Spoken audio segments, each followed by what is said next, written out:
Hello,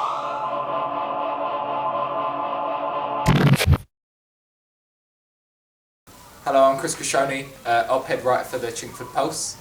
I've recently interviewed Mr. Armsby regarding the new school tie, and here's what he had to say. Afternoon, Christian. Thank you for taking some time to contribute to the Chingford Pulse. Now, I'm here to talk to you about the school tie, which is being introduced in September, and it is a controversial issue, as you probably have guessed. But some feel it could be detrimental to the development of those who join in September. Now, was it your idea? Sixth form team, myself, Mr. Taylor, Mr. Milan, Mr. Jenkins discussed it. I also discussed it with some parents actually at a parents' forum meeting back in June. So no, it wasn't my idea singly. It was a consultation process, is how I'd probably describe how we decided to develop the tie. So what was the thinking behind your choice? Well, being totally honest with you, Christian, as you know, the school leaving age is going up to 17 in 2013 and then 18 in 2015. And we thought with the government raising the participation age, we might well get students looking to stay in sixth form that previously possibly would have entered the world of work. So we kind of felt that in order to combat that, to keep the school structures that are in place lower down the school as the school leaving age goes up. So that was our thinking behind it. Whereas at the moment we've got people who choose to come into sixth form because they had the option of going to work, but that's not going to be around for much longer, and that was our thinking behind it and our sort of catalyst to ramp up the dress code, as it were. Would you agree that I look smarter wearing a tie of my choice compared to a person that's wearing one of the compulsory ties?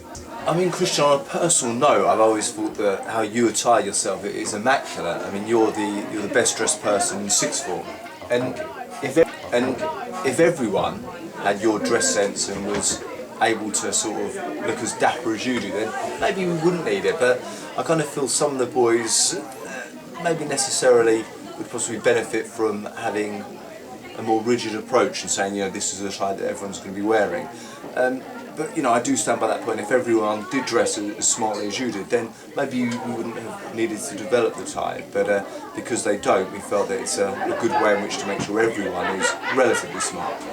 Okay, so on that note, would you say that we could have possibly taken like a half step and said you can choose your own tie? You must wear a tie, it's compulsory, but you choose your own tie, rather than giving a compulsory tie. One of the issues that we have with the tie is often the girls are less likely to wear it. If it was an optional one, often we would find that they weren't wearing it.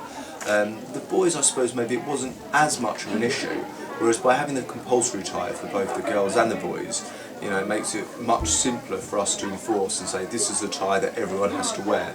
Whereas beforehand, when we said that people have to wear a tie, at the moment we've got the boys in year 12 wearing it, but is that fair? Is it fair to make the boys wear it but not the girls? Whereas lower down the school in year 7 to 11, everyone has to wear a tie, male or female.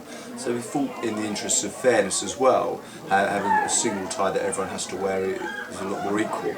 How do you expect students to grow and develop as people if they're being taken back to secondary school in terms of attire? To be honest with you, if they can choose their own tie or wear the tie that we've prescribed for them, I don't really think that's going to be the sort of thing that would mean that they couldn't necessarily grow and develop.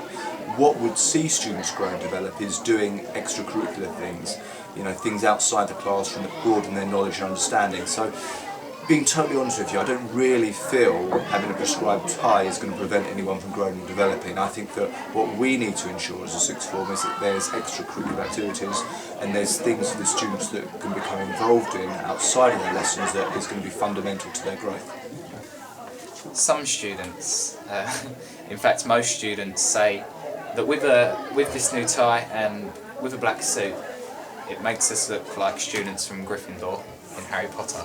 As you know, Hogwarts is notably a private school, and could that contradict Chingford's ethos of inclusivity?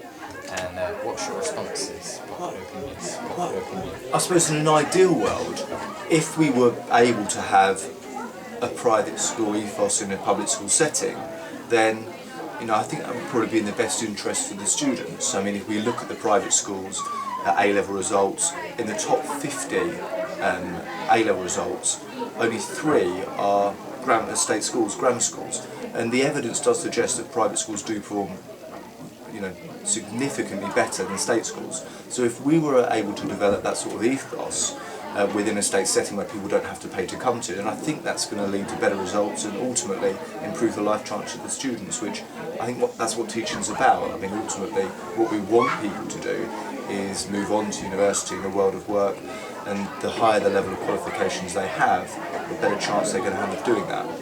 Can you ensure new students that there will be no further changes to the school uniform in the future? I can't ensure that, no. I mean, our intention is for the tie to come in 2013-2014 academic year. We don't envisage any major changes in the immediate future, but I can't say it's not going to happen. There might be issues that we have that cause us to address it again and maybe amend the dress code slightly. So no, that's not a guarantee I can make.